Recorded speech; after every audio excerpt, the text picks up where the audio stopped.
and welcome everyone to another episode of Rolls to Astonish, where we're back once again with Stranger Wonderland. Somehow, no, somehow no technical difficulties yet this season, and it's fantastic. So, Don't jinx us. no, I Yeah, won't. don't jinx it. No, I'm gonna keep jinxing it. Anyway, Watch next episode. Your mic's going to be muted again. Anyway, You can only hope. I am your host and not GM for once. I love playing in this game. It's been so much fun. Steven, I am playing the role of Sarah Sparrow, our resident nerd and soon-to-be magician. Joining me today is the creator of Jags Wonderland and our wonderful GM, Marco. Thank you. Hello. Also joining me today is Zach. Hello, I play Russell. I'm getting closer and closer to being the angel I wanted to be. Haley. Hey, I'm playing Jules, and I'm like half alive at this point. Out of game. In game, I'm fine, but out of game, just. Bleh. We'll get a necromancer for you. And last but not least, Eric. Playing Vasily. Yay. Woo. Woot woot.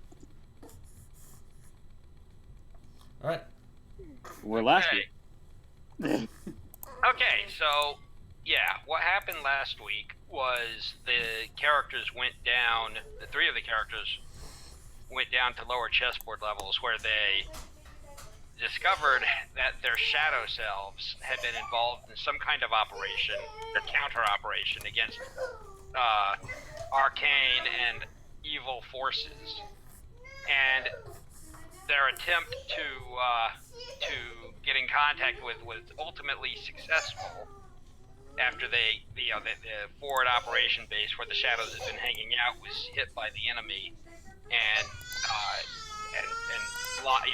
they were driven out and there was damage done, but the actual full physical selves came in there and were able to untangle things and get the radio working, and they were able to receive a message. The message apparently from one of their own number, Sarah Sparrow. The human Sarah Sparrow, however, is at the University of Chicago, where she is engaged in with a secret society, the Owl and the Serpent. That is a society of witches or magicians, and she is trying to A, learn Wonderland magic, but also B, figure out why she can't do it. And she had a breakthrough last time. Apparently, she doesn't have a shadow, which shouldn't be possible. Remember that on chessboard 0, the real world, everything casts shadows down to chessboard 1 and below. It rocks, live people, dead people, buildings, cars, etc. So, everything should have a shadow, but she apparently doesn't. Now, your shadow isn't necessarily exactly in the same place you are all the time, but it does tend to be. They're sort of locked together. So anyway, her one of her trainers, or one of the people who's involved in her initiation, Jalen, determined that for whatever reason, in obstinance to everything that they know about metaphysics and everything that she knows about metaphysics, she doesn't have one. And so they're trying to get that settled. That's why none of the magic worked on her. For anyone tuning in, Jags Wonderland magic is pretty complicated, but it's all based on the meta.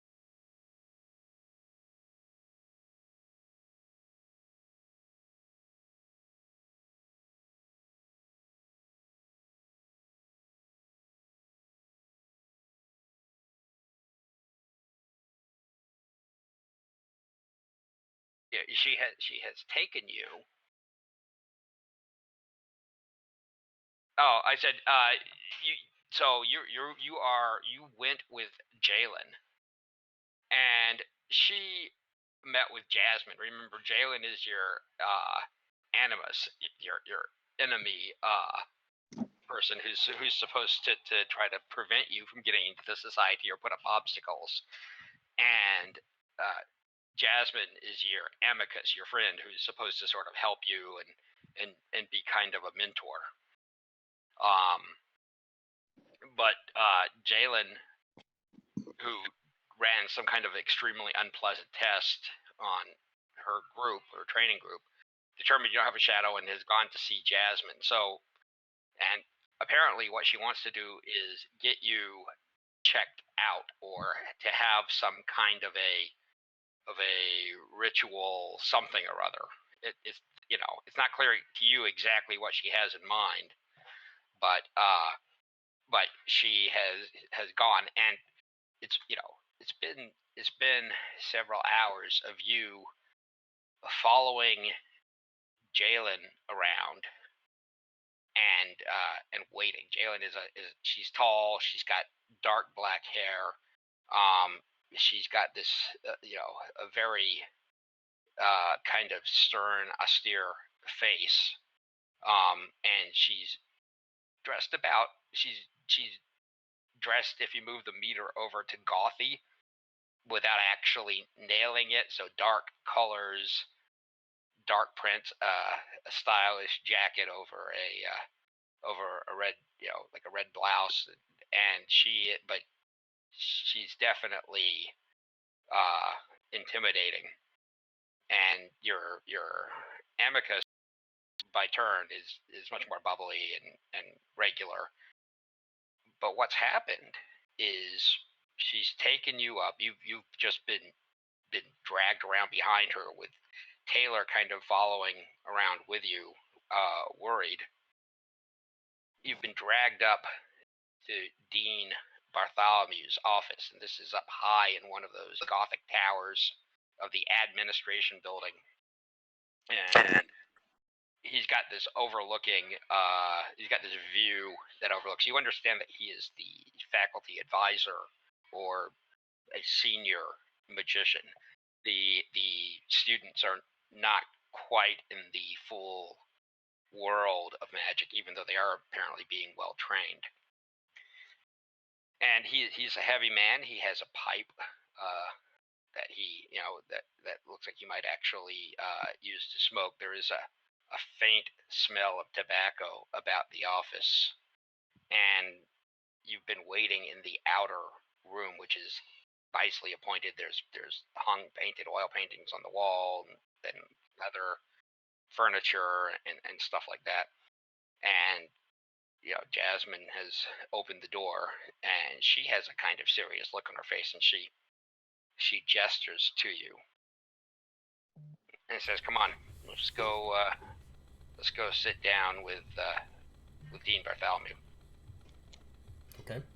And you get up, and you guys go in there, and he's sitting behind this great big desk. There are these two chairs that are nicely appointed, but they're both moved to the side, so you can sort of stand in front of the desk. There's a Persian rug on the floor, small oddities on the bookshelves and things, skulls and artifacts that definitely trigger your occult knowledge. And interesting. he sits. Had the jinx us, didn't There we you? go. So far, we haven't had an entire. So far, it's not been a humongous problem. We're having some. It's been fluctuating a bit, but it seems to have steadied out now. Mm-hmm. So it wouldn't have been great to watch it on stream, but the recording should still be okay, hopefully. But anyway, so you're good now. Anyway, so onward. Is it because Yes. my voice is breaking up? No, your voice isn't breaking up. It's literally the OBS is telling me that the bit rate is just flying all over the place. Was flying all over the place for a while there, but now it's fine. Okay. Stable. All right. Well, let's hope. So he kind of sits back and steeples his fingers. Now, what he just did was he just checked you out in the lower chessboard and indeed saw nothing. But that doesn't mean necessarily much, because your shadow could be although this would be a temporary thing, off somewhere else, which is what everybody who did the same to you always assumed. And he says, so you're telling me you've never had a shadow? I had a shadow. It's been gone for maybe 4 years now. And what happened 4 years ago?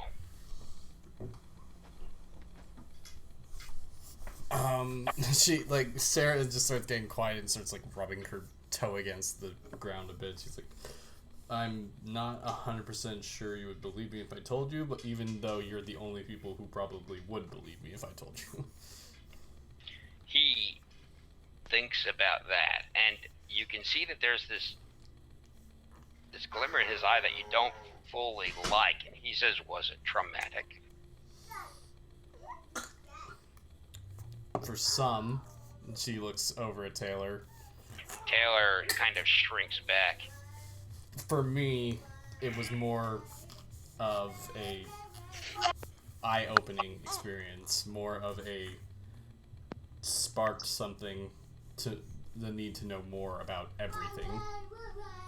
It's transformative, enlightening. Yeah, we'll go with those words. He sits forward. And he says, that explains why you were brought to us. Your aunt, and he says his lips slightly curls, and he says, has some very influential friends in our society, and she wanted you here. Against our policy and perhaps even my better judgment, but if I had known that you didn't cast a shadow, that would have been interesting. So, tonight, as it turns out, we are in convocation. He looks at the two senior girls, and he says, you will come and you will bring her to the convocation. They both nod, although you can see that there's some trepidation. And he looks at you and he says, this school is a cocoon. It's safe. It's not real. What we do at the convocation is very, very real. And I would normally be hesitant to expose somebody untrained, much less, or even only mildly trained. He looks at the two people who are getting you into the secret society, and he says, to this, you will have to make a decision, Sarah. This is a path you really want to go down, because although I am sure that your quest for knowledge is insatiable, you may find that it leads you to places that are somewhat dark. She just looks at him and says, I hope you mean that question rhetorically. His eyes bore back into you, and there is definitely something in here that, something in them that is unsavory. And he says, very well. We'll see what happens when the rhetorical gets made real. Very well, you will bring her, and we will have an expert examine her situation. Jasmine, outside, says, well, crap.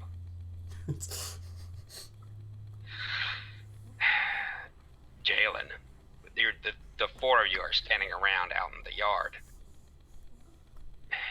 He's not joking about this being something you maybe don't want to do. It's not the esoteric nature of it. Jalen says it's the people. Come on, let's get you ready. Jasmine takes you shopping. She is substantially more wealthy than you. You're on a full boat ride, and she appears to be easily paying her own way or being paid for. And she buys you a stylish gown and has your hair done the same as her. She does give some stuff to tailor. And by the end of the late afternoon, you look like you're ready to go to like a gala. Sarah feels pretty, but is also very like a little bit also very out of sorts. She doesn't normally wear dresses. Like, well, she wears skirts, but she doesn't wear like lavish right stuff. Yeah, this is definitely out of character. And she says, listen, Jasmine says, listen, these guys, I don't know too much about them, but I know a few things. All of them are predators. Taylor says, what kind of predators? And she says, all kinds of predators. It's not a requirement to be in this society, but this convocation means people who aren't from the school, who didn't come up through the same levels that we did, the same training, the same background. These are magicians, and have you ever studied stage magic? She looks at you. Sarah's like, no, I've never really been interested in parlor tricks. What? She says, yeah, well, it's an upper level course we're required to take. I wasn't either, but apparently back around the turn of the century, all of these guys were semi-con men. It was a weird society. This is like that. The people who find their way,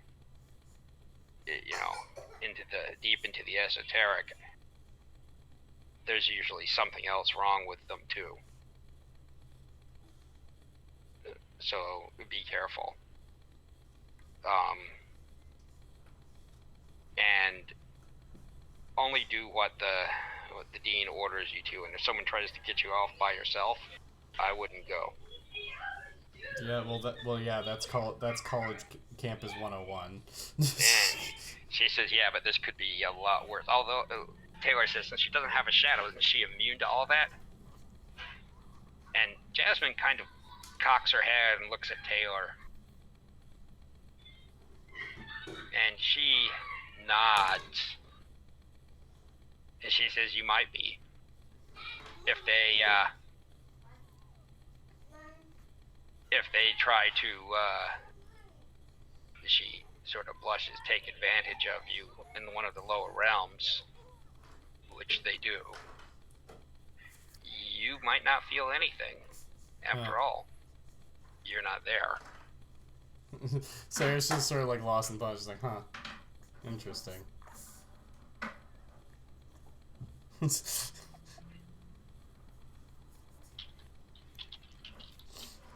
All right.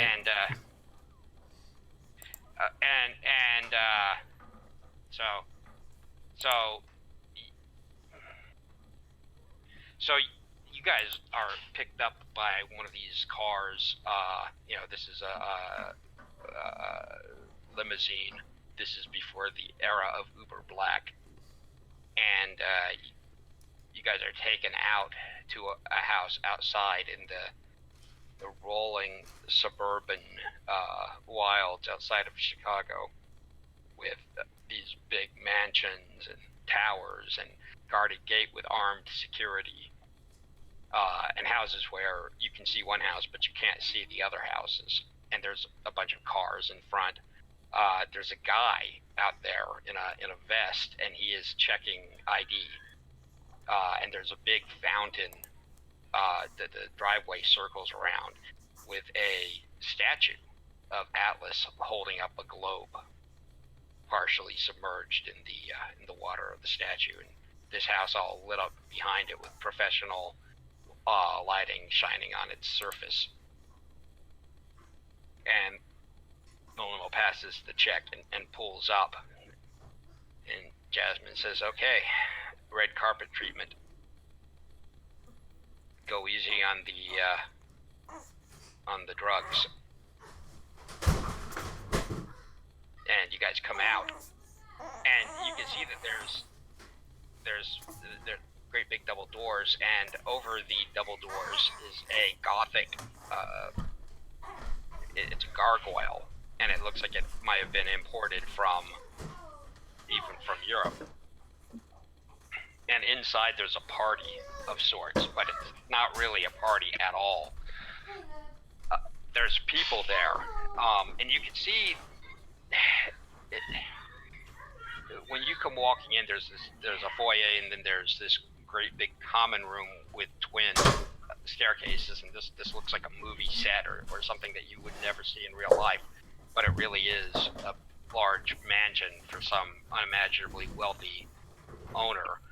And you can see that there's all these faux Greek statues around there, Michelangelo knockoffs and things like that. And there is a guy resting in a chair. He looks emaciated, and he has several bags of what's clearly whole blood running down to his arm through IVs. And he is smoking a hookah.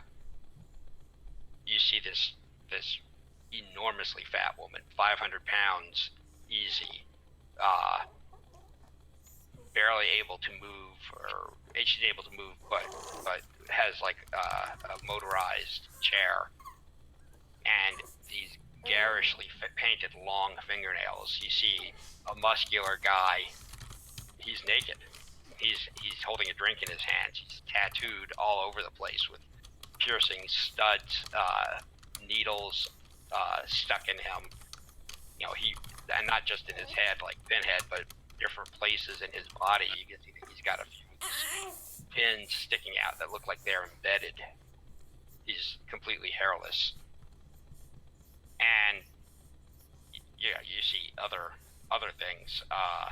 Other people who are sitting in chairs or lurking by fireplaces. There's a big hearth, and you can see Bartholomew there with his pipe. He says, "Here she is." He stops, and people turn and look at you. And you hear someone say, the British accent, "It's the girl without the shadow." Yeah. Terrible thing. Yes. Make an occult roll. Okay, occult roll. Time for occult. Let's pull that up. Let me pull up my sheet in the actually viewable portion of the stream. Let's roll 4d6.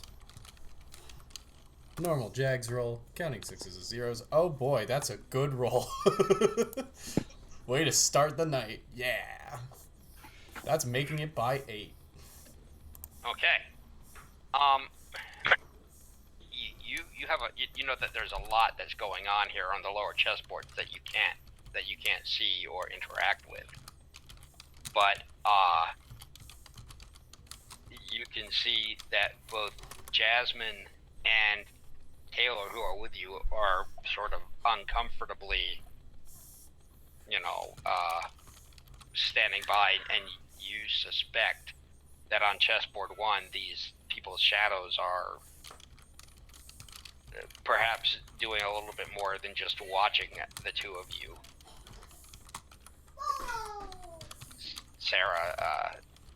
Taylor shudders uncomfortably, and you can see Jasmine looks her eye cast her eyes around with a sort of a glare at people, but she clearly looks frightened. These are the magicians. These are people who, they may not even know what Wonderland is. They may not really understand the world, what they're dabbling in the same way you do.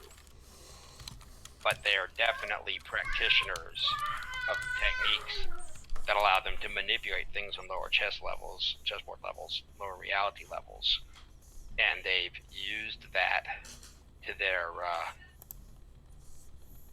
both to their advantage, and clearly for some of them it has been an extreme advantage. And also, it's twisted them in ways, apparently, or they are twisted in ways that don't get you powers. Or at least don't get you powers and, on the higher chessboards. And, yeah, you kind of, yeah, you can sense the skin crawlingness coming off of the people who are near you. And the British guy who said that, he comes forwards, and he says, so that's the girl with the very well-read auntie, isn't that Sparrow? Yes, Sparrow.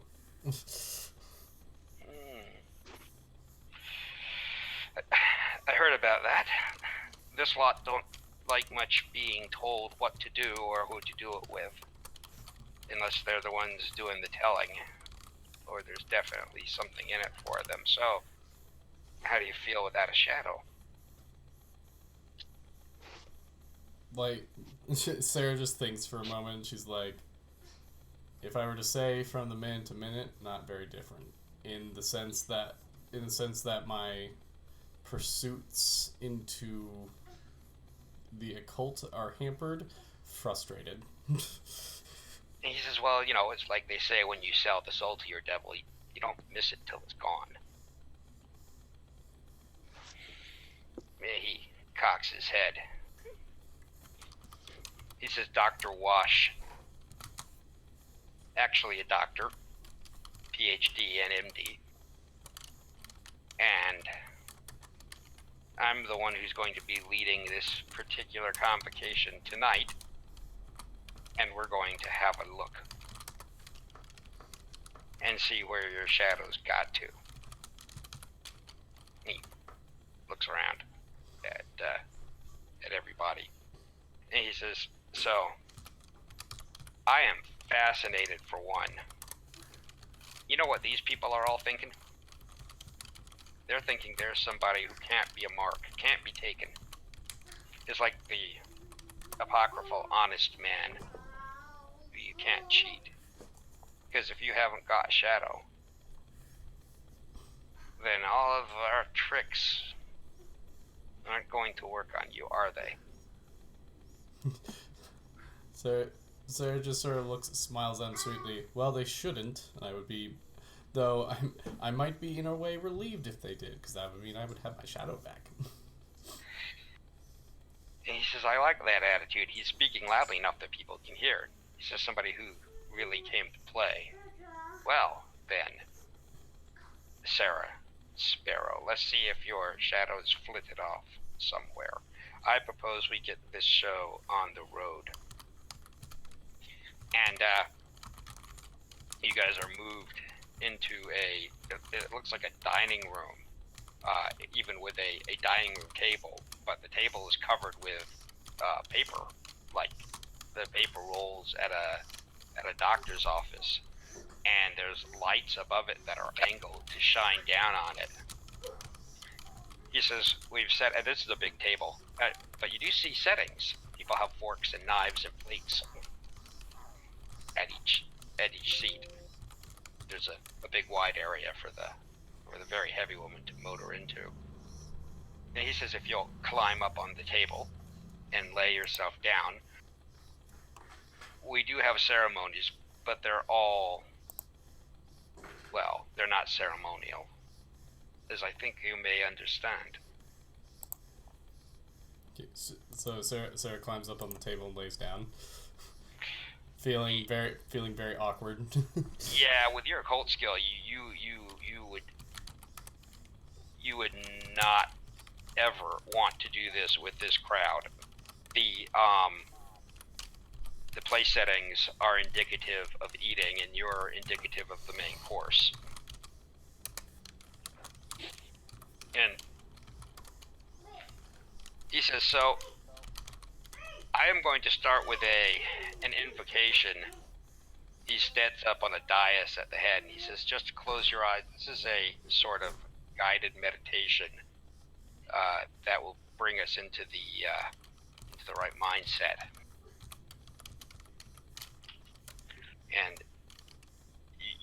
close your eyes. Everybody else, you will begin your own meditation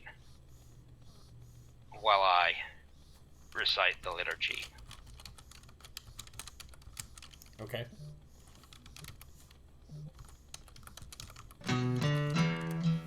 And you might want to turn the sound up a little bit if you don't know this poem.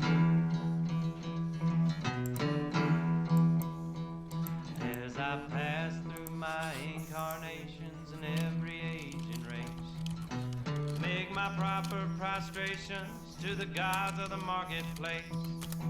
Peering through reverent fingers, I watch them flourish and fall, while the gods of the copybook headings I notice outlast them all. We were living in the trees when they met us. They showed us each in turn. Water would certainly wet us, fire would certainly burn, but we found them lacking in uplift, vision and breath to mind. So we left them to teach a gorilla while we followed the march of mankind.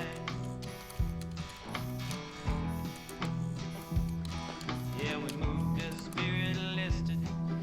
They never altered their pace, being neither cloud nor wind born, like the gods of the marketplace. They always caught up with our progress. Presently word would come that a tribe been wiped off its ice field and the lights gone out in Rome. With the hopes that our world was built on, they were utterly out of touch. They denied the moon was stilted. They denied she was even Dutch. They denied that wishes were horses. They denied that a pig had wings. So we worship the gods of the market who promise these beautiful things.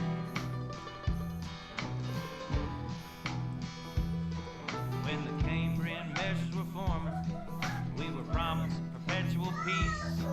They swore if we gave them our weapons, well, the wars of the tribes would cease. We disarmed and they sold us, delivered us bound to our foe. And the gods of the copybook hidden said, stick it to the devil, you know.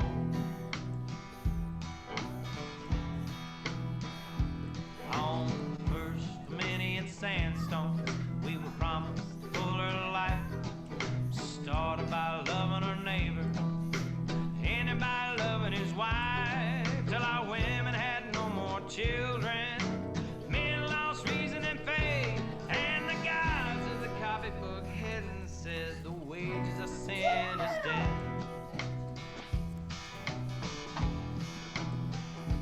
In the Carboniferous epoch, we were promised abundance for all.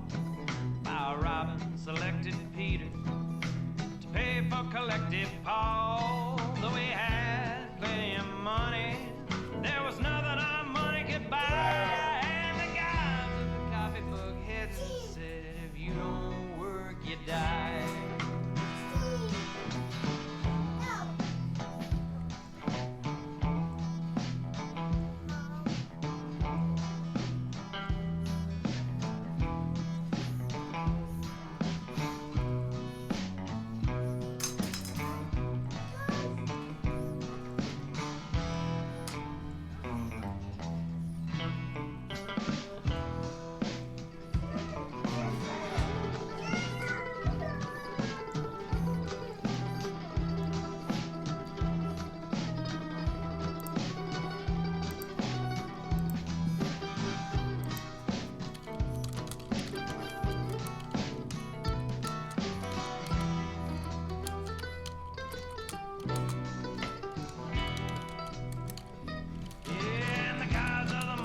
Tumble, and smooth-tongued wizard withdrew, and the hearts of the meanest were humble. We began to believe it's true. It's not all gold that glitters. 2 and 2 make 4, and the gods of the copybook headings lent up to explain it once more.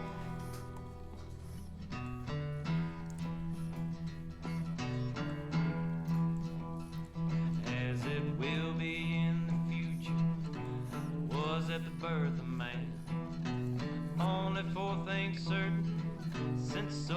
progress began.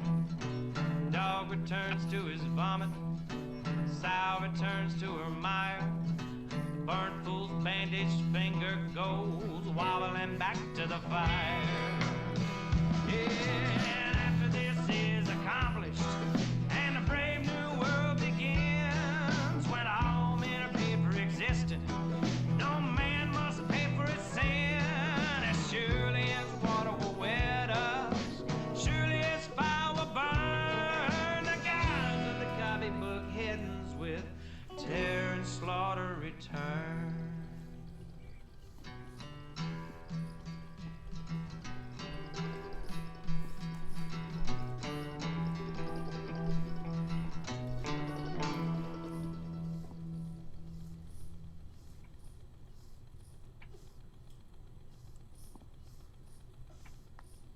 I am now sharing my join me, so you can. Okay.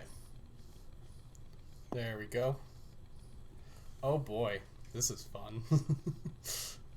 It's a literal checkerboard. Literal chessboard, you mean?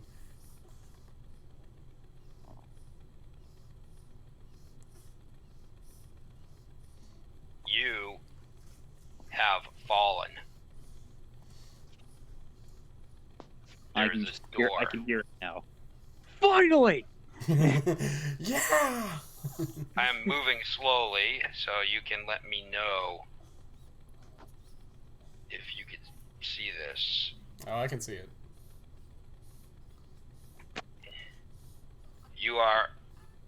There are platforms. You're in some kind of enormous cathedral. And there are all of these platforms with bookshelves and lights and checkerboard tiles. Below is a churning ocean of illuminated water, and these things are, I mean, there's a whole bunch of them. There's this whole complicated thing, and the scale is just vast. And you sort of start down and I'm gonna climb you up on a bookshelf. Inside the bookshelves there is a comfy chair, but you can see these staircases go off in all directions, and they curve and loop back on themselves. Right. And it's hard even being here to get the full scope of this place. It's very Escher. So it's Escher, it's anyway. And you are, I mean, I'm gonna move you just around a little bit. I imagine you as walking around. There's not a great sense of threat necessarily, although it is highly bizarre. I'm gonna look at some of the books on the shelves, see if they actually have any. They are. So some of them appear to be real books. Like they're in different languages you don't know. Some of them are just garbage, repeated letter symbols over and over again. It looks like codes. There are diagrams that you don't understand. And you hear a voice say, "Be very careful with those, Sarah. They're worth your head. And it's quite easy for one to lose one's head down here." She's gonna see if she can find the There source is- of the voice, but it's she's gonna put it's the a book woman. back. Still gonna It's put a- the book back. Yeah. It's a young woman. She is dressed somewhat primly. She's wearing great big round glasses. Oh Christ! I think I know who this is, and I'm like, how did I get this deep already? And she is walking forwards. And she says, "This is a closed annex, so the regular rules don't apply here. mind the water below. It's got sharks in it. Our ratings were bad, so they wanted us to put in a water feature. She shrugs. Annoying. Anyway, I brought you down here because several people would like to have a chat with you. Sarah's just like, this is a library, right? And I am the librarian. Yes. Very good. She makes a little clapping motion. And she says, I'd heard you were swift. Sarah's just sort of like looking over the things, is like, but a library below there, what sort of knowledge is contained here then? Do you know, she says, what an infinitely complicated mathematical sequence is irrational numbers? Yes. So, if one is infinite, like for example, the one that you call pi, the ratio of its circle's diameter to its circumference, if you were to plot each number as a letter in your alphabet, or each set of numbers as a coordinate on a printed page, since it is infinite and it never repeats, do you know what it would contain? All the works of your Shakespeare, the blueprints. She's walking with you through the thing, the blueprints for the stealth bomber, done as color and texture and hue, all of the greatest works of artists and all of the scribbling scrawls of school children. Something down in the water splashes and it's big, and she glances down, annoyed. She says, that's what this library contains. It's like an irrational number turned into books. Sarah looks over the spines of the books once again. She's like, then there must be some sort of catch to checking a book out then, huh? I am its caretaker, newly appointed. She's nodding, walking along with you, and quite protective of its volumes. After all, if one of them gets destroyed, we've no longer got infinite knowledge, have we? And unfortunately, these things do happen. Do you know what happened to the librarian at the Library of Alexandria when they sacked it? I'm guessing she died. Oh, she did. She smiles. They skinned her with seashells, using the shells to chip off and shred pieces of her skin until it was all gone. Anyway, things can befall libraries and librarians, and I intend to make sure that if somebody comes after my skin, they find it much harder to liberate. Sarah just nods at that. She says, it's also, it turns out, a sort of neutral ground. People come here for knowledge, but everybody on all sides of things respects the sanctity of the library and its knowledge. After all, each one of the little blighters and schemers might want to use it someday. If they could figure out how. She smiles brilliantly at you. You see that she has in her hand a rather large pair of cutting shears. They look sharp and gleaming. And well, I'm familiar with the librarians. You're a player. Me personally, Sarah's not, yes, but I am Sarah's, personally. Right. She says, so, in a case where you've been asked for, I've been asked to facilitate, and I will. And that means that for now, I'm on your side. She smiles and cocks her head. Sitting down on one of these platforms is a table, see it. There are two women there. One of them is seated.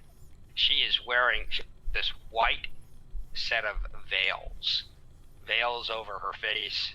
Fucking Her Christ. very pale hands, long fingered on the table. There's a crumpled tissue and another one in her hand. And behind her, standing, kind of looking a little annoyed, is this elfin girl dressed in a black. She's also very pale white with these sort of gothic dark eyeshadows, to make her look a little bit like a raccoon. She's got a black pixie haircut, black leather jacket, and she's kind of punked out. She's got double belt, choker, collar, leather wristbands and boots, and she looks annoyed and dizzy and pouty, and she's quite thin, and short, and looks like a stiff breeze could blow her over, but she's got plenty of attitude. The figure in white kind of sniffles and stifles a sob. Oh god, I know who that is, and I'm already not liking where this is going. and wipes at her nose primly. And she looks up, and the librarian says, "The Clear Widow wishes to speak with you." Fuck. Damn it. Please be seated at the table. Mind your manners and watch yourself. Sarah, Don't die, Steven.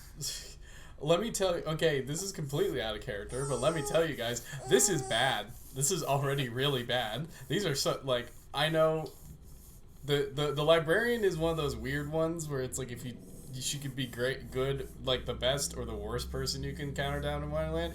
The Clear Widow is one of the worst. Like, I would argue worse than the Red Queen. Just straight up. Oh my god, it's like a death sentence just coming near her.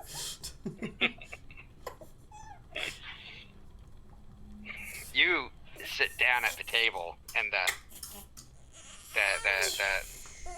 the Clear Widow looks at you through her veil, and it's a translucent veil, and her translucent skin and her watery blue eyes, quite beautiful, and porcelain-like skin. And she says, "Girl, could you get us some tea? Let's be nice and civilized. Show her how well you serve." And the punk-looking girl looks annoyed, and she says, "Yes, of course, my great lady." And the widow fixes you with her eyes. She says, "I'm sorry for being such a mess. I've suffered a terrible tragedy." The librarian in your ear says she's always just suffered a terrible tragedy. It is her constant state, although the nature of the tragedy may change. And she says, "And I'm a bit broken up, but things have to go on, don't they? We have to do our best for people, don't we?" So it's just like, yes, of course. The comfort that can be found in others is stronger than any sorts of worldly comfort. Yes, indeed, and also we have our responsibilities too, and the world doesn't stop turning just because we've suffered a loss, no matter how great. The girl is coming back with tea in these extremely baroque teacups, and she sets the tray down and places one cup of tea before her mistress, and walks around, and she looks at you. She's got black lipstick on, and she places another one down in front of you, and the librarian whispers in your ear, "Lift and touch to your lips, but I would not drink." The librarian, they the Clear Widow takes a sip of hers. Sarah does the lift and touch and slight tilt, but not into the mouth. Your tea is terrible, girl. Her eyes flare with anger, and she looks at the waif, and she says, "You had best hope this turns out well for you, or when we go back, I'll have you properly schooled in the making of tea. Plus, your service needs work." She looks back at you. And she says, "I run a sort of charity. There's so many young lost ones, and they need so much guidance." Sarah's just like, but very noble pursuit, yes. Librarian, good. The Clear Widow nods. And she says, "So, I know that you have also suffered a great, grave loss, heartbreaking, and as one broken heart to another, I believe we feel," she gestures, "between us a kind of connection. The connection of sorrow and loss and disappointment. It's true, you've lost your shade, haven't you?" I've lost myself towards a degree. I'm not... I know what that's like. The grief, the longing, the inability to cry hard enough to bring them back. What if... I know that there could not be another shade, another Sarah shade. I know, like that beloved pet that is gone, or a child that leaves us.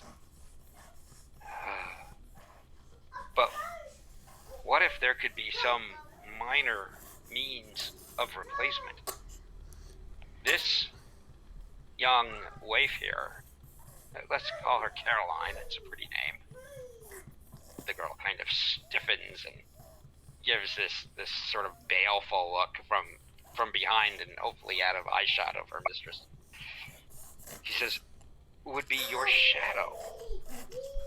And she would be a fine shadow, even if she's not great at making tea. She leans forward, powerful shadow. I would invest her with all the accessories, and she would come fully trained and well appointed, and she would be perfectly behaved, because once we run her through the shadow press, she'll be nothing but obedient." Sarah's just like... So, Sarah's, as you could, like, not... Sarah's not stupid. This is obviously a terrible deal. You're If someone from Wonderland, any portion of Wonderland, is offering you something, you shouldn't take it. That's it. Especially if it sounds good. That's a terrible idea. So I'm just hold on. Sorry, we got a lot of crying babies over here. So she's.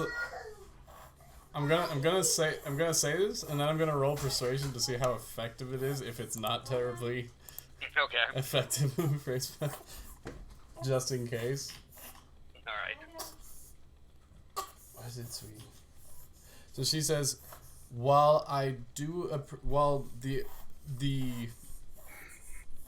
the offer is definitely grand and well off and almost too good for me to take. In fact, it is probably too good for me to take. Well, I do when you appreciate... say that, the look on her face, on the Clear Widow's face, is it makes you think it's the right thing to say, but also B, she's like, she's like, such things are. Such an offer is too. I'm just showing you some of the architecture. Yeah. Sorry, baby's going a bit nuts here. Find your shadow.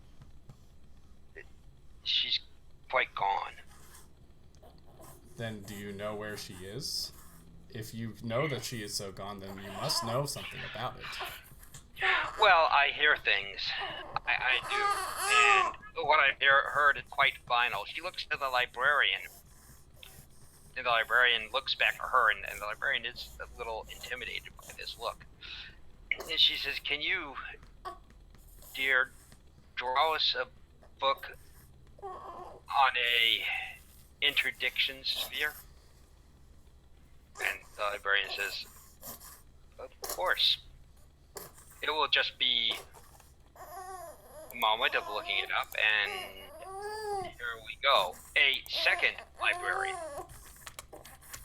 comes down the steps bearing a tome, and she's carrying it with the obvious care of a bibliophile, wearing gloves, and has a velvet a sheet of velvet that she lays out on the table and places a book down. And one of them said, and the title of the book is "There Shall Be No Passage," and she opens it up, carefully going through the pages like somebody handling a centuries-old work, even though it looks freshly printed in a fairly modern binding. And you see a language you don't understand, but there is a picture that shows this great big bubble with these towers around it. And the librarian says this is a interdiction sphere, one of the more impenetrable artifices of the greater beings. Things can't get through it without going through sort of a maze-like, in some cases of nearly infinite complexity, methodology. She says, in fact, in order to get a message through it at all, you would need to have taken special precautions, and even then it would only be whispers. No, it's quite impenetrable.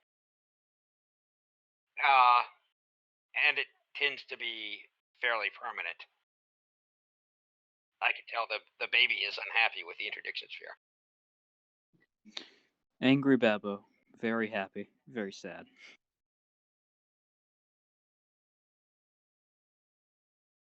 Okay. Good. So anyway, so the librarian looks and the clearwood looks at you and says, "You see, she's trapped inside the maze of an interdiction sphere, one that won't go away until after your sun has burned out. And, well, if people, and I'm sure people didn't see it coming, nobody ever sees it coming, didn't take the right precautions, then she's just gone. She's just gone and she's not coming back, Sarah. And if she's not coming back, then it's time to move on. And Caroline here, once we run her through the shadow press, well, she'll be, would you prefer a tiger or a dragon? Would you prefer a titan or a kraken? I mean, these are the things that we could make. Yes. Can't hear me? Yeah, I can hear you. Okay. And she says, and wouldn't that be nice? I mean, it doesn't replace your own poor shadow, but it does, well, it would be quite handy to have one's own kraken, wouldn't it?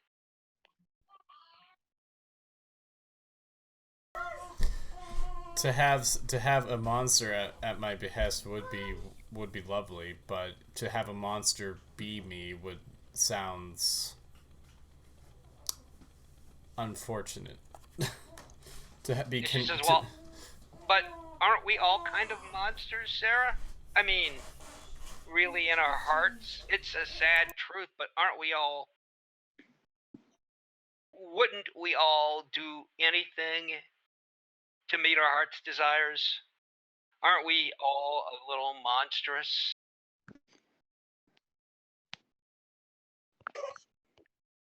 We all have our demons, and some have them to much greater degrees than others. But I prefer keeping mine smaller, more manageable. She places her palms flat on the table and rises slowly, a bit like a question mark coming up and straightening. And she's tall. She's tall and dressed in layers of white robe and veils. And she says, and her fingernails are long, and you see the waif kind of shy back away from her. And she says, I wouldn't want to have the disappointment of discovering that you're underneath that exterior an ungrateful brat.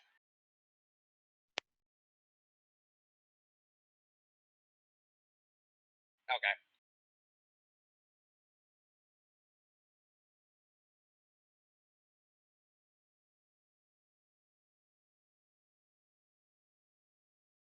Yeah, I could tell.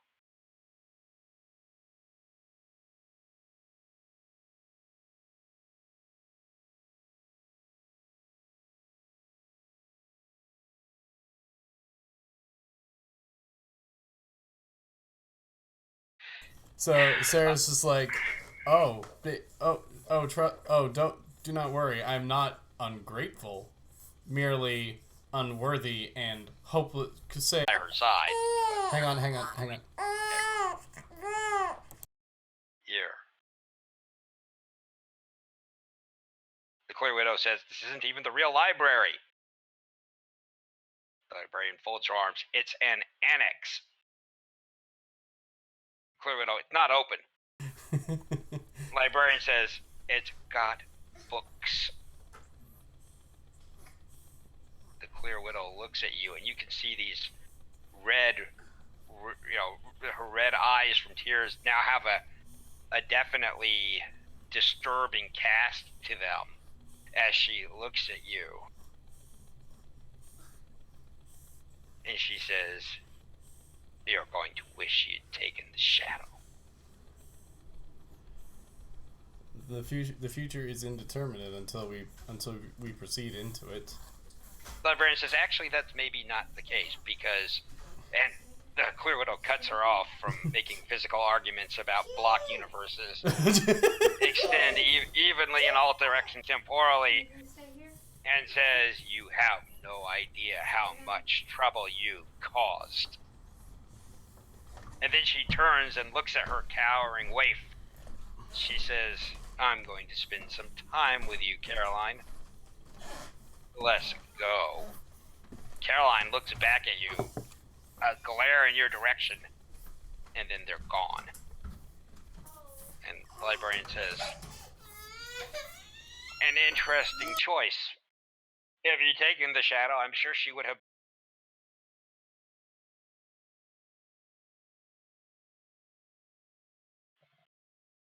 Okay, I don't know why the internet's so unstable tonight. It's well, OBS is dropping and then coming back on seemingly at random. No, let's get her stable in here. Fuck Comcast. So Sarah's just like, she may have been good to her word, but at the same time, I know, no offense to you, but I know how things work, how you people work down here, and there's always a catch. There's always the. Oh, there would have been a catch. There's all. And she says, to just deal with the consequences of not engaging, politely not engaging, rather than trying to work your way out of a contract. The librarian nods as she's walking you back towards the door that you apparently came through. And she says, it was well played, really. She's been dead. Well, yeah. I mean, that was to be expected. There was no winning in this situation, but She nods. She says, "Oh, there's always winning. You just want to fly. I do try to be objective, without being objectionable or objectivist. And it's a bit of a line to thread. So at the very least, you're legalist. She leans in and says, "There's only one book we've ever thrown." Oh dear. Given. Internet's going nuts. Okay, we're back. Okay, we're good. Okay, she says, "Well, I'm going to return you to your little flock of ravens or murder of crows or whatever it is up there." Before you do, Miss Librarian, as good as you've been to me, and I do appreciate how good you've been to me. May I ask a favor in return for turning a good favor towards the of course towards my behavior with the Pale Widow? Of course. What would you like? Is there any way I could come back here? Of course there is. In fact, it's not hard to find. It's just hard to find what you are looking for. However, I would be happy to allow you to browse at your own risk, but if you would prefer not to take that risk, I'll be happy to find you any one book on any one subject. Wow, that is much more than I expected and very generous of you. She smiles. She says, "I'm quite well known in some parts for my generosity. Marie Imbrium is, well, in the shadow of the great library. They're all quite fond of tales of my largesse and generosity. Most of them. Some of them." So Sarah's just like, I would like to know, do you have any books on what the humans call, she puts up her fingers, magic, not the mere stage tricks and sleight of hands that regular folk consider magic, but the true esoteric stuff. Oh, many. A Book of Shadows. Would you like a general reference or a specific? I'm being taught generals. Is there anything specific, anything interesting in specifics that you could recommend? She looks at you and she says, "I have a suggestion for you, Sarah Sparrow. The offer that I have is standing. A book of magic, Book of Shadows, might bring you some temporary joy or enlightenment, or be a good read. But if you wait until you have a real pressing question, this is something that kings would pay kingdoms for. And I'm not hard to find." Then I'll take you up on that standing offer. I appreciate it deeply. She nods. And she says, "Well, just remember, if you're actually in the library proper and not an annex, don't speak above a whisper, and I wouldn't touch the books if I were you unless you know how to properly." I can abide by such rules. Libraries are a place to be respected, after all. I agree with you on that. She beams at that. And she says, "Yes, quite so. If we ever do have a chapter on you, I shall enjoy reading it." Sarah smiles at that and she's like, I do appreciate that as well. Make it a cult roll. Oh dear. Oh and no. then it all went downhill. That's anytime you say make an occult roll for something benign, I suddenly get really paranoid. Okay, so that's an 8 beat by 6. Beat by 6. The librarian would like to see all of humanity pressed and codified into a huge volume of books. I forgot about that part. I forgot about that part. That's So, So Daniel, Sarah- reading a chapter on you would Sarah's just literally like be you, Sarah. you in a book. Sarah smiles with the internally screaming, like, "Oh, that's very flattering." when you return, when you wake up, there's blood on the walls, Oh dear. and Dean Bartholomew is hustling you from the. You and Sarah Taylor waited outside. You and Jasmine. Probably for the best. From the it looks like several of the guests exploded. Oh dear. There's viscera in the chandeliers and across the table, and I'm gonna make a will roll real quick, or some sort of willpower, or whatever. you can make a willpower roll. You Just haven't to- gotten a great look at it, but Just to not just horribly vomit. Just from the smell even hitting her. Okay, we're good. We're good. That's an 8 beat by 4. and Made by 4. We're okay. she's got the bile coming up, but she's managing to hold it down. Hello? Ah, shit. all right, Alright, we're there we going go. to Sorry. switch back over to the. Sorry, other- could you repeat whatever you just Okay, said, because yes. it completely So, yeah. got lost. Yeah, I'm sorry. Okay, so he says yes. While you were the host, while you were invested with the host, some of the guests tried to consume you. It was a terrible disaster. Now go into the car and go. Just go, drive, and don't speak of this. So Sarah's really pale right now and tasting bile, but not quite throwing up yet.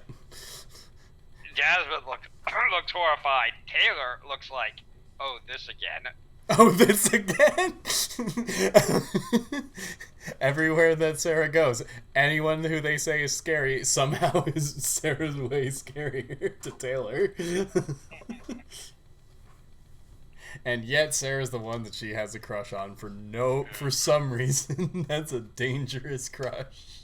So we're going to go back over to the other characters now. Okay. I'm gonna go grab some food then. You guys go. Yeah. Okay. So you guys are back. Okay. So you guys are. This is what you guys heard. The You're the one doing it. Get off the wire. Don't touch that. is everybody there? Haley and That's probably why the Zach and Eric. I am. Hello? Oh, great. Okay. On the screen, you saw a sort of Sarah Connorized version of Sarah Sparrow. You know, she looks like she's ready to fight a war. Yeah, you know, in some kind of vast stone chamber, and she's obviously talking into one of these radio devices. And she says, "Great.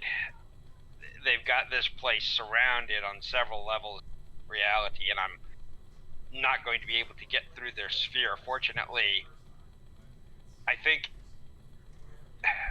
if the towers are still standing up there, which they must be if you've received this, we'll be able to get the primaries down here." And she says, "I found it. I found what we are looking for, and it's actionable. Come to the shores of Marie Imbrium as soon as you can get everyone together and bring Sarah with you. We've got work to do."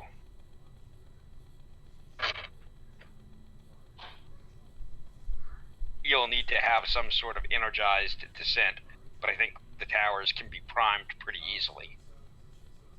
And then she's gone. Prime the towers. Well, the towers are the big stone structures. We're standing right next to one. Yeah. You think you want to get Sarah Sparrow and do some kind of descent? We have a ritual, but what do we know what Marie Imbrium is? Isn't that on the moon? Yes. Oh.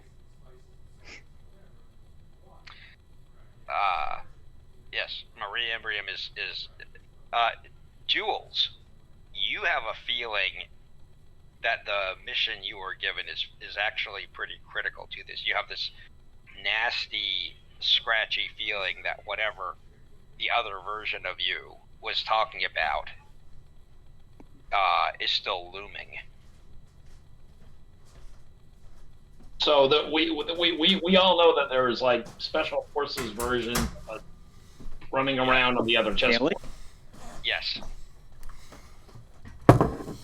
Correct. I think Haley. I think she's in the water, Sleep.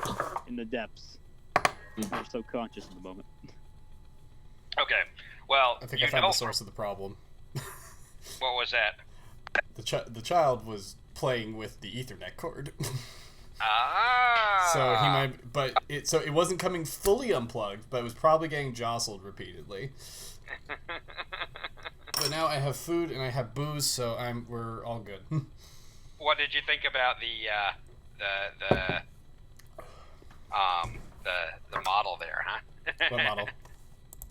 The library. Oh, the library. That's fantastic. That's a fantastic way of doing it. So you can't easily get in contact with the other versions of yourself. I'm gonna run Jules as an NPC since Haley is apparently not here. I think Haley fell asleep. Right. So she says, guys, we've got to go. I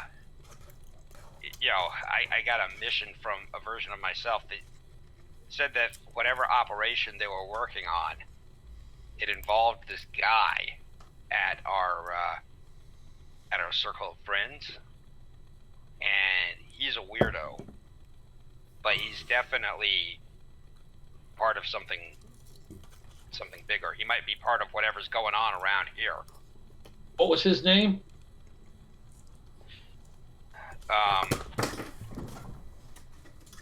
Colin or something? Yeah, his name is Colin. Colin Bugs, I think. So do we know him?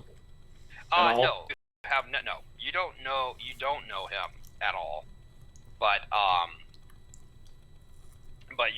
Jules is quite familiar with him and says, yeah, we have this group of people called the Dealers Club. You know, I have level 1 streetwise on a 12 or less. Is there a possibility? Make a roll. Because he's like a big drug user, right? A drug seller. Well, yeah.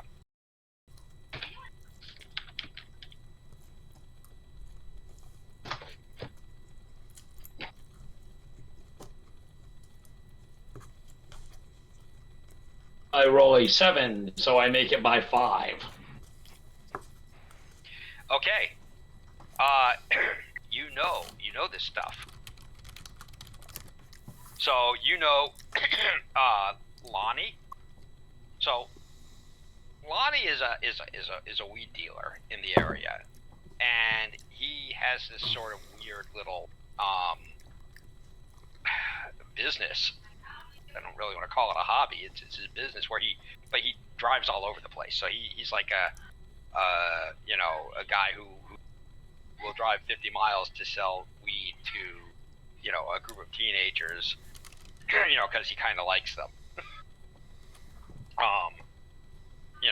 And so, he specializes in small amounts all over and is, pretty easy to get to know and kind of likable.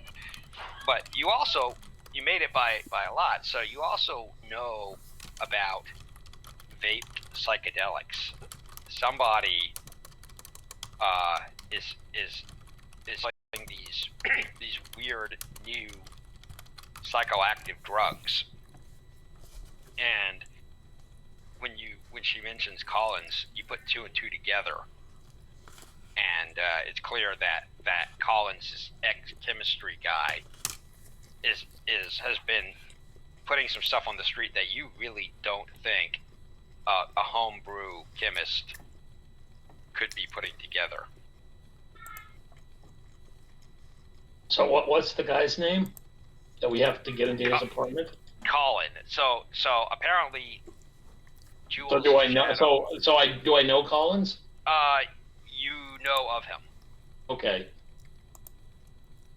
I guess I can. Could I make a streetwise check? You can make a streetwise check, yeah. All Eric, right. what'd you make it by? 5. By 5? Yeah, you do know him. You know Collins. You met him. You met him once on campus. When you. Yeah, 5's a pretty major success. Probably. That's a negative, Chief. That's a negative. Yeah. You met him once on campus, and apparently he was checking into the medical facility. There's on the college campus. There's something set up by a company, System 1, or something like. And they have been, they've been doing these level 1 trials of drugs on people, setting up level 1 trials for something or other, and he's been part of that. You've actually seen him there. I've probably bought from him. Okay, yeah. If you use, then yes, he has sold you stuff like vape DMT, and things like that. Probably and something called Gremlin, GRIMLIN. Okay. Well, I likely would not do a lot of exotic stuff. Yeah. But, so you might have brought weed from Lonnie, who met with. So yeah, you do know him, and you don't really like him. Yeah. Well, no. He's a drug dealer. So we need. So I get the story. So we don't know where Marimbrium is. No. That's a dead end. But Jules knows that we need to get inside Colin's apartment for reasons which she's unclear about. Well, he's doing something, and she thinks whatever reason she was watching him. Yeah. I mean, she didn't explain that. We just know we need to get in his apartment. Yep. Okay. Do we know where his apartment is? Jules does, yeah. Here we go. Yeah. So we have to get out of descent and go back up. Do we know how to? Yeah. How do we get up from here? Actually, you guys are back up. Also, Marco, for the music, would you mind using the Ask Alexa channel? It's under the UsherBots category. Oh, yeah. Sorry. That way, not everybody in the server is getting pinged. Okay. Should I stop it? No, you're fine. Just in the future, when you're putting in the bot commands, that channel's designated for bot commands, so not everybody's getting spammed with bot commands. I got it. Yeah. Okay. Sorry. Got it. No problem. It's not a big deal. It's just one to. Yeah. Yeah. I got it. Okay. So what? Jules says, yeah, I can get you over there. The question is, what are we gonna do when we're there? And the answer apparently is try to undergo level 1 descent and see what he's doing on level 1. Well, let's also see if we can figure out what he's doing. I mean, he might be doing something worth talking about on level 0. Yeah.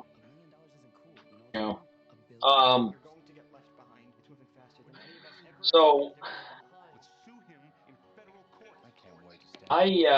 She says, the shadow version of me said we might have to kill him. She said, I said, he was an enemy agent. Let's not jump to any conclusions just yet. So I have a gun. Okay. I have a 9mm handgun. I'm going to get it. That's a great way to start the conversation. I have a gun.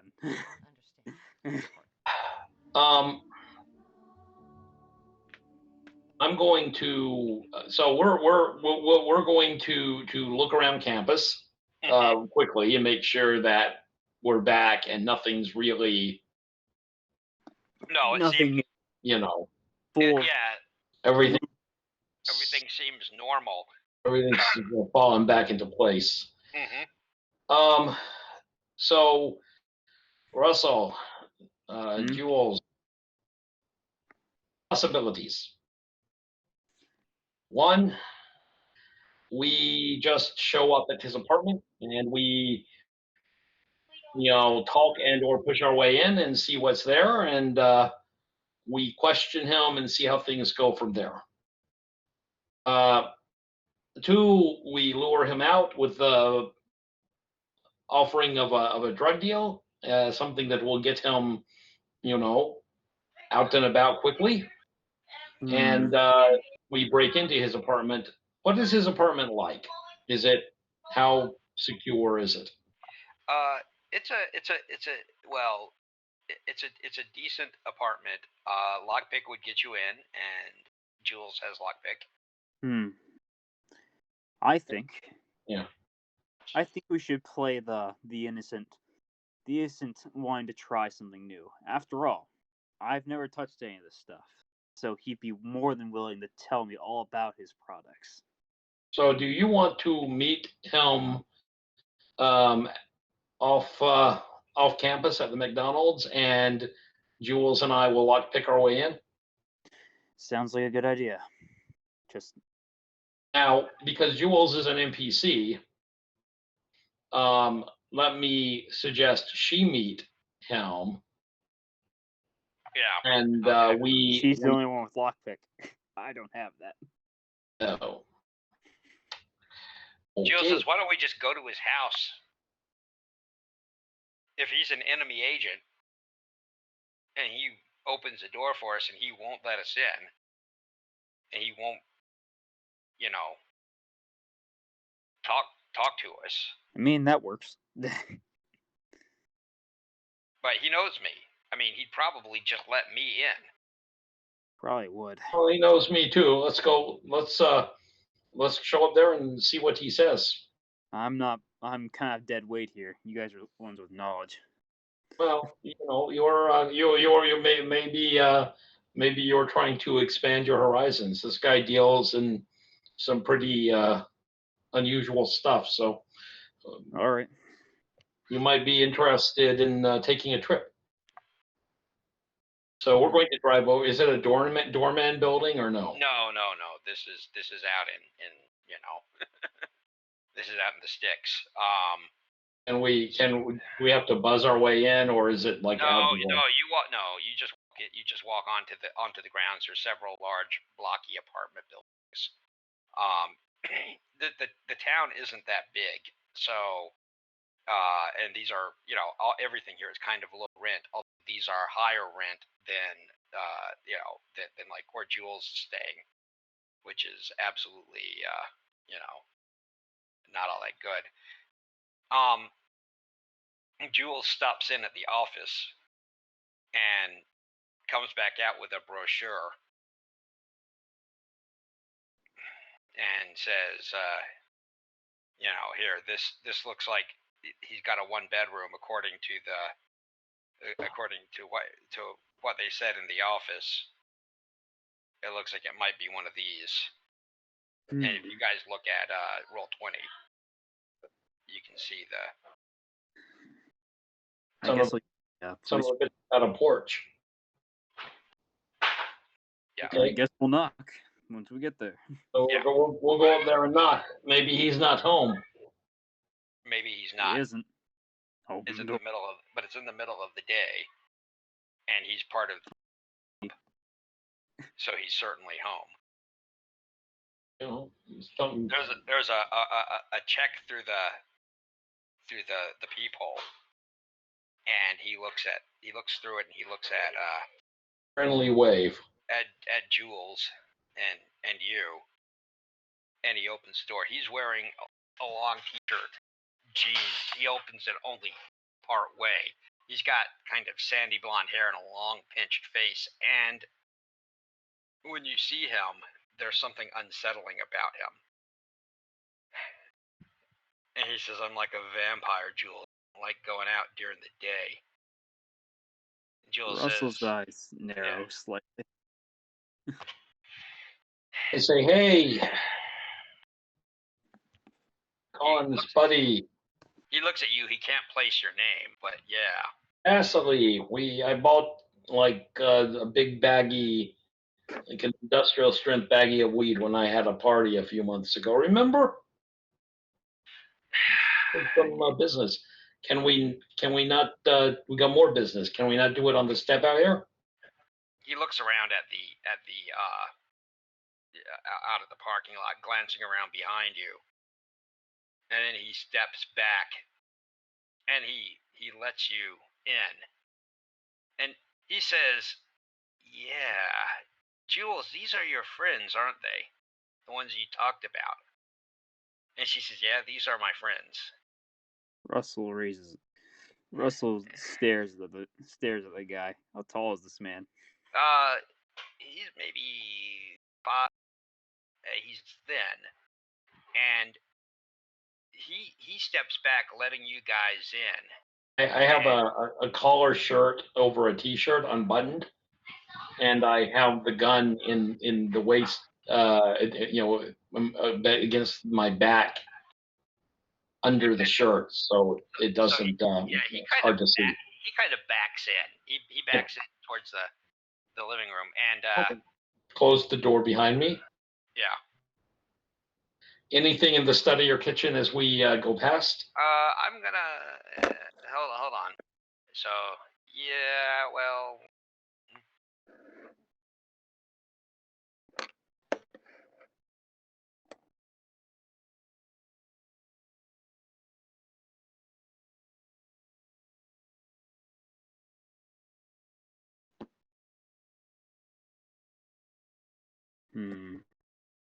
Yeah, I'm here.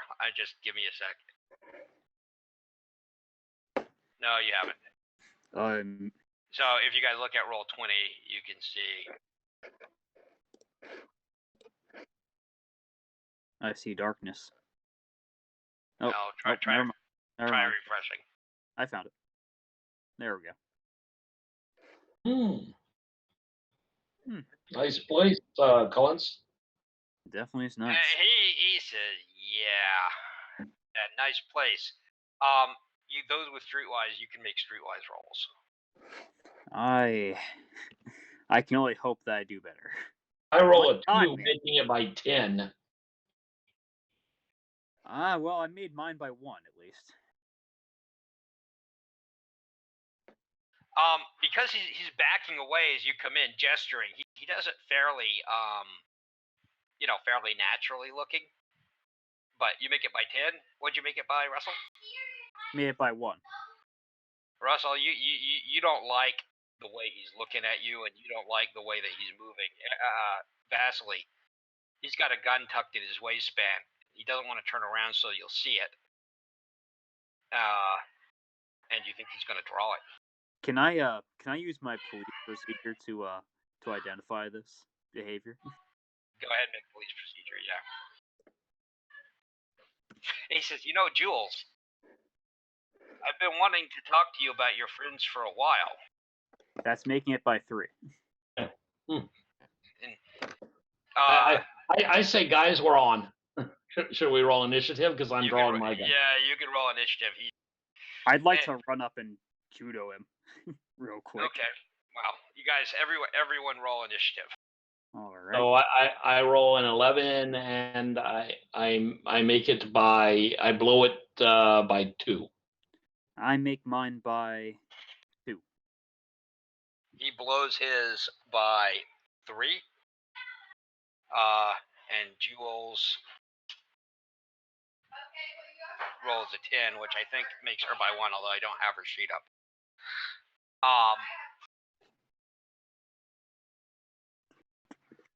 Hang on a second.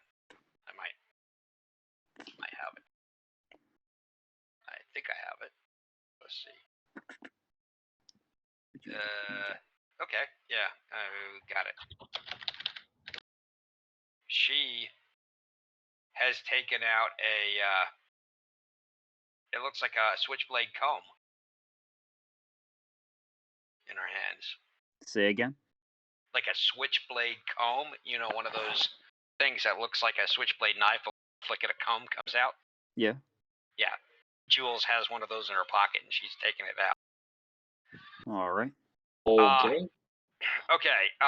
Jules has a 10, and she. No. Wait. She rolled a 10. So you go first, Russell. Alrighty. I'm gonna move up. I'm gonna run over to him, and I'm Okay. gonna try and basically get into a judo hold on him. Just basically Okay. kind Well, of disarm. you push what? him on the ground. Okay, so you don't have enough REA to both move and judo him directly. You can do a flying tackle, though, which will cost you 8 REA, which you can do. I'll do that. Sure. Actually, you can. Okay, so you could do two things. You could either do 5 to run up to him, which is well, let's see. What's your So- movement? Do you know? It should be listed as the first number on your movement. It's almost certainly 3 yards. Yeah. So you could move 1 square for 5, which is not going to be enough to get you to him. So, or you can move more squares for 8, which will get you to him, but will not leave you enough. Or you can flying tackle. You probably want to flying tackle. I want a flying tackle. Yes. Okay. What's your grapple skill roll? My grapple currently. Where are you? Grapple. My grapple is there. It is. It's 2 numbers. It looks like it. My offensive grapple is 18. Okay, that's good. That's a great number. Okay, so you have offensive and defensive. 18, and what's your defensive? 15. Okay. His offense, his defensive is 12, so it's 12 versus your 18, which is First, you have to roll to hit. yeah. First, you have to roll to hit. Okay, so go ahead and roll to hit. He's hit. You can see that there's a small handgun in his hands. Go ahead and roll to hit. He probably doesn't have it out yet. That's an 8 out of 14. So you make it by 2, so you have him grabbed. You have a grab on him. So you run up to him and grab him. yeah, you leap on him. He turns. You catch hold of his of the shirt he's wearing and sort of spin around. You've got your hands on him, but you don't have him, fully under control. Well, so he can't run away, but he can still, fight in every way that matters, including shooting you of lead. Yeah. And you don't have any agility defense. Neither of you do. So you're both, the Jags equivalent of flat-footed. Joy. But probably against a gun, your agility wasn't going to. You're not going to. None of us are superheroes. You're not going to dodge bullets. Jules dashes across with the comb out in her hands. Somehow she's gripping it in both hands. It's a switchblade comb, which means that it's much too small to be used in both hands. But somehow she's got it. But that's all she can do is move close to him. Actually, it's got medium reach, so she moves to here. She's against the wall, flattened there. You missed yours by 2, Eric? Yes. He gets to go.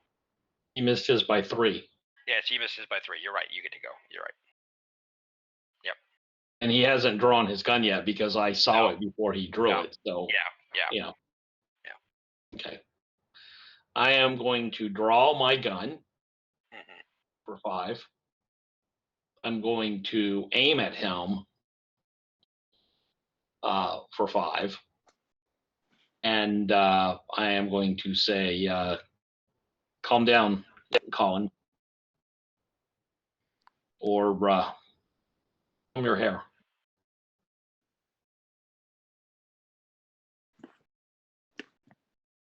he is going to draw his gun for 5 and shoot Russell. At me? Yes. Alrighty. And he hisses at you in a way that makes you think there's something really, truly wrong with him. Oh boy. He hisses at Vasily. Okay. He rolls a 10, which hits by 2. What? And you have no negative. And he rolls a 9, 10, 11. He rolls a 9. Well, yeah, which goes to an goes 11. to 11. So he does 4 points of damage to you. You are okay. So his hand comes out with, and it's a very small snub-nosed gun, a 32, and there is this ear-shattering bang, and you feel like somebody both punched and bit you, but it's like off of a rib. So it's bleeding, but it's not. It didn't shoot you in a vital organ. Bang! What is your DP? My DP with the twist points, if I recall, that just stays. That does. It's at 21 at the moment. Okay, so your hurt condition is 7. So you haven't. This is, this wound doesn't impair you in any way. Once you've taken another 3 points of damage, it will. The problem is it's penetrating damage. You've literally been shot. Ow. So it's not. Yeah, it's not going to just It hurts go away. like a bitch. Well, yeah, and it would hurt a lot. For a regular person, this would be enough to impair them significantly. They'd be literally hurt. I think even for penetrating damage, if you stay under minor wound, it'll heal reasonably quickly. But you don't want to take another 3 points if you can avoid. Well, I hope to basically disarm him. Colin, Ground. That's the goal here. what's wrong with you? We can help, buddy. Calm down. That's just I that don't hurts. want to have to kill you. He says, I knew you were troubled, Jules. I knew you were sent. I knew you were sent. Everyone make initiative rolls. That's a 3. I pass by, like, I believe it's 7. No, 8. Jules rolls a 4. Oh Lord, so I have a 3. I passed by 8. Fuck, man. So you are going to go first. I roll an 11 and miss it by 2 again. Well, he rolls a 3 and makes it by 7. You go first. Wrestle. All right, we're gonna continue this and grapple. Yes. Maybe disarm him on the way. So well, you can. Okay, so you could do a throw, which would be. You could. Okay, so there's a couple things you can do. You could try to tie up his gun arm. You could taking the gun away is a bit hard, but you can try to do that. You need a major success on a grapple roll, which means you need to make it by 5+. So I can throw him. Will that make him lose his gun? It might. It'll definitely throw him on. It might make him lose his gun. It'll definitely throw him on the ground and hurt him. Okay, so taking something away, it's like a grab. It's offensive against offensive. So your offensive is 18. His offensive is probably 14. So you have a 14 or less. Yeah, sorry, you're doing by 3. Not as bad as I thought. Yeah. Well, let's try to. So that'll be an 11 or less. Do you have any SPs? I think I still have some, but I don't know if they faded like Sarah's. You need to meditate to get them back. You need to go through a meditation. The process. Yeah. So let's see. So I basically have to make it by 3. That's the goal. If I Yes. want to So fully.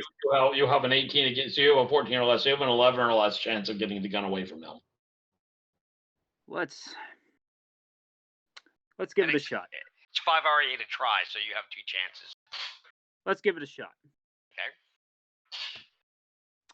I'd say yes. Okay, you twist him one way and then you use a sort of arm bar the other way, and you wrench the gun out of his hands. I point it at his head. Vasily is quietly impressed. Don't fucking move. Or I Like, blow wow, your that was like a movie move. Don't move or I blow your fucking brains out. Got it, Okay. Snake. Take it easy, Riggs. I was Jules. just shot, Vasily. I don't know if you understand the gravity of that situation. Yeah. Lay on the ground, Collins. He Funny. gets down, and he says, "Who do you work with?" Lay on your face and lock your fingers Kneel. behind your head. He does.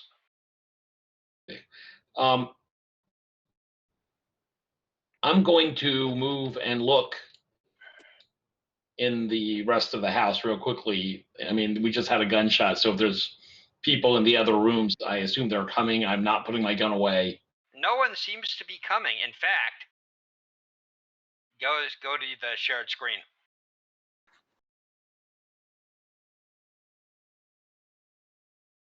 You went silent again for me. Can you guys go to the share? Go to the share screen. So looking around. Oh, there we go. He's got a nice place. I guess that's what you get when you sell drugs. And he keeps it kind of clean for a bachelor. Is that a flat screen TV? Yes. Oh, I've seen one of those.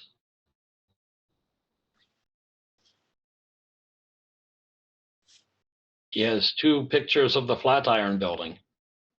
Mm-hmm. Okay. Let's take a quick look in the. God, I'm happy. I'm looking in both the closet and the. You have odd feelings here. Yeah, the rug is definitely all that magic circle crap. Yeah. Yeah, and in fact, you're on chessboard 1. You have your twist. all of us. Yes. What does it say? I knock his ass out now. Yeah. System. Okay, so this is System 1. That's the company doing drugs, selling Yes. drugs. Yeah. Well, they're at the school doing trials. Right. Okay. So he's got some tea, ribbon chicken. That's weird. The horse. That's weird. Okay. Let's look in the bathroom real quick.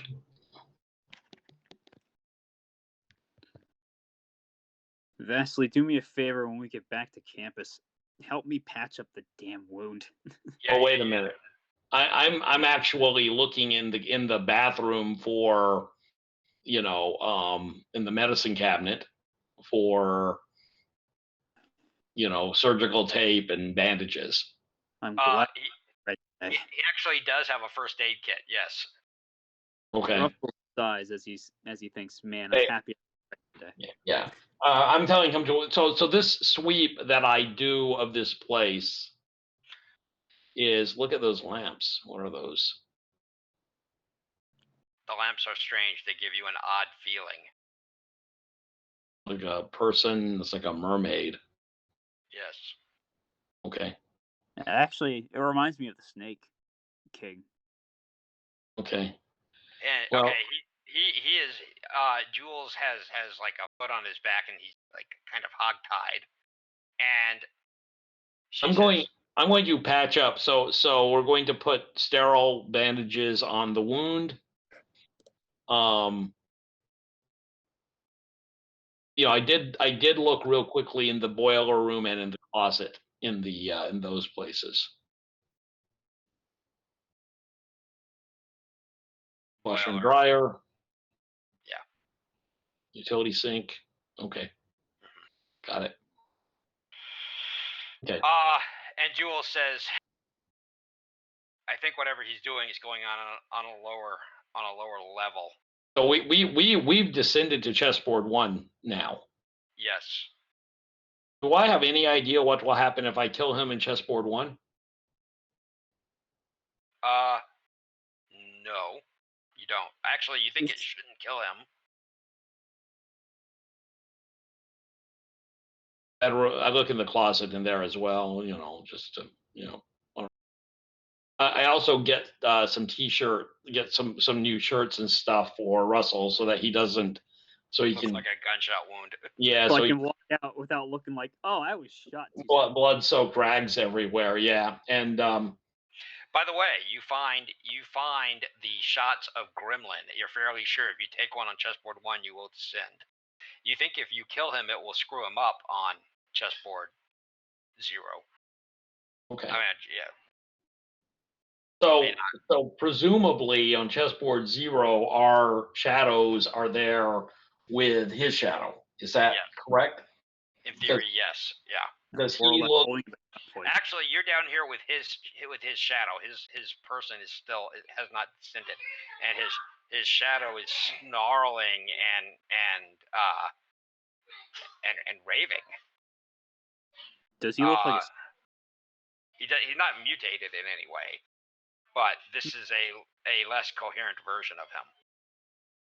So I'm going to, check my beak and my mane and my, all my twist stuff, right? Because now suddenly we're all fully twisted. Yeah. Mm-hmm. I'll see. So, Colin Shadow, what are you doing? What are you up to? And he says, "We've got it almost figured out, you fuckers."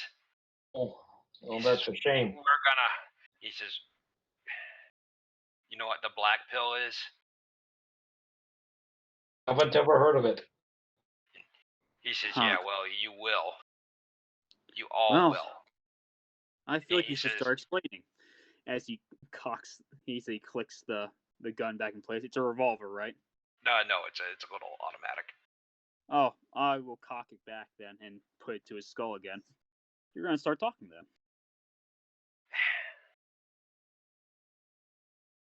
He just looks up and he says, "No." No. Oh, you think you have a choice.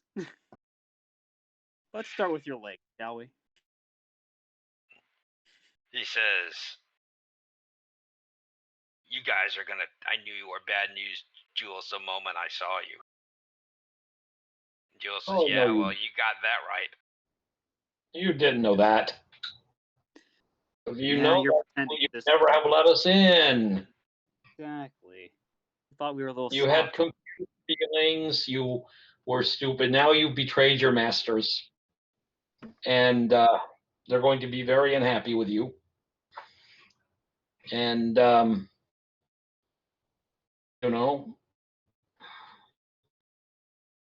I think you need to tell us what the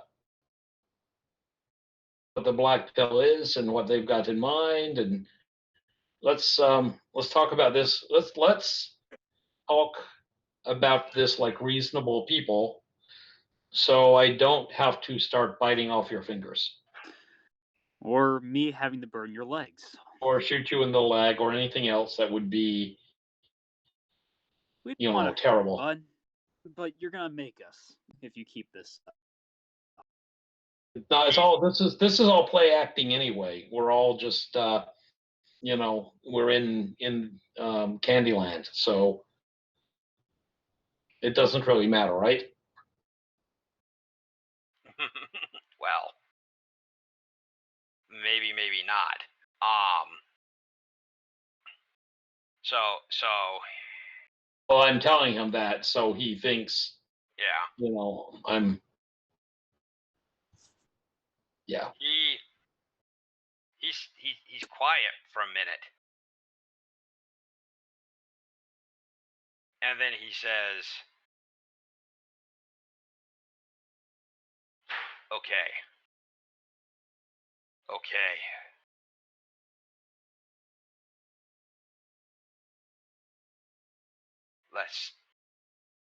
Let's see the truth."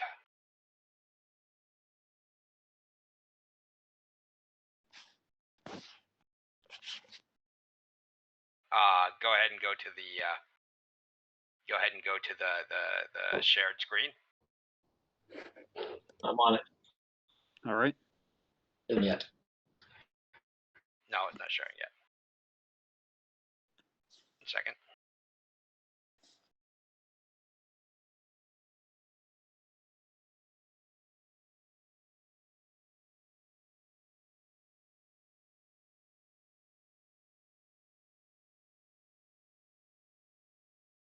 Should we refresh the page or? No, just give me 1 more second.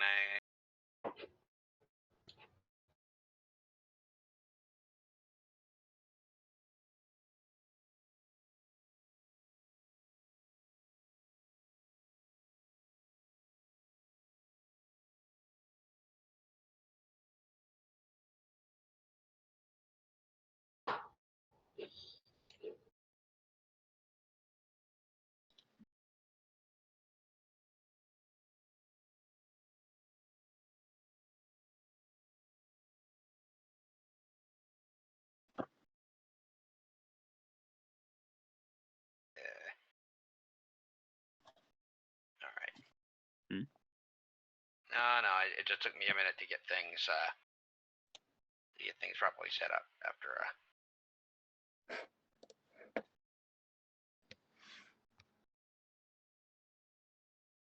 Okay. Yeah. Now you should be able to see it.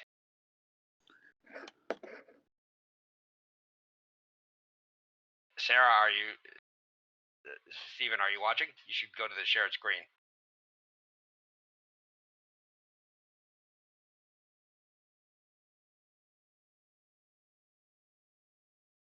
Yeah.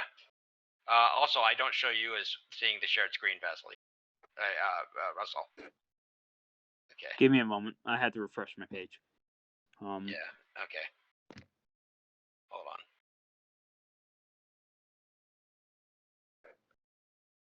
Yeah, it says, I refreshed. It says waiting for Marco to respond. Here we go. There we go.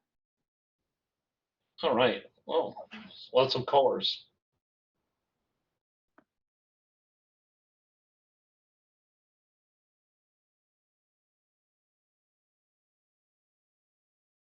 Yeah.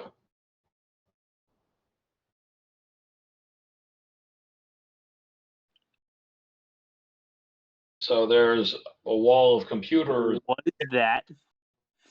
And there's a giant baby slug.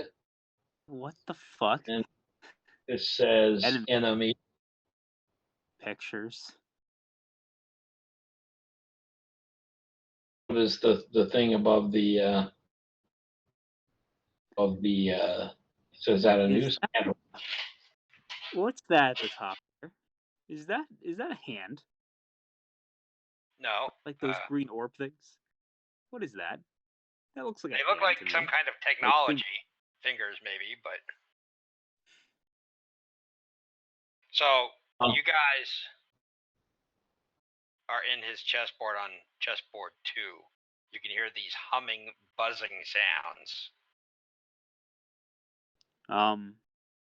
Before we go any more forward, should we call it? Because this like a yeah, big this is puzzle, probably like a puzzle set? section? Or this is probably a time to stop for the night. But Cool. since you're here,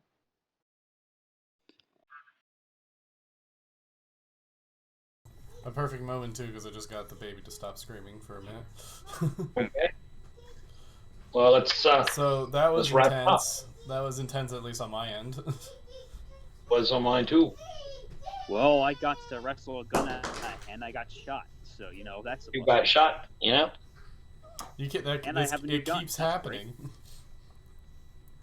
Also, have you a know gun. what? Before we end it, I guess we're kind of desynced in terms of time. yeah, you're getting closer. Getting closer. Okay.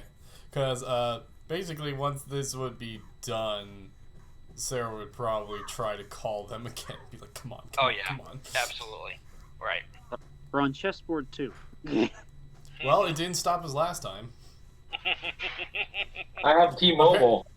No, remember, as long as you've got Sprint, you're great. It doesn't work anywhere in the real world, but it works great in Wonderland. Best signal ever. That's For whatever exactly right. It's almost like the company itself works in Wonderland. Oh no. Oh no. Conspiracy. Is this the Army of No? Is Sprint run by the Army of No? I wouldn't doubt it.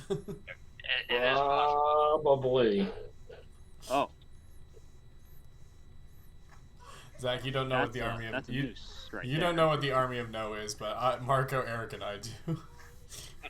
Because I read the book. All right. Oh my God! Why, Marco? Why the Pale Widow?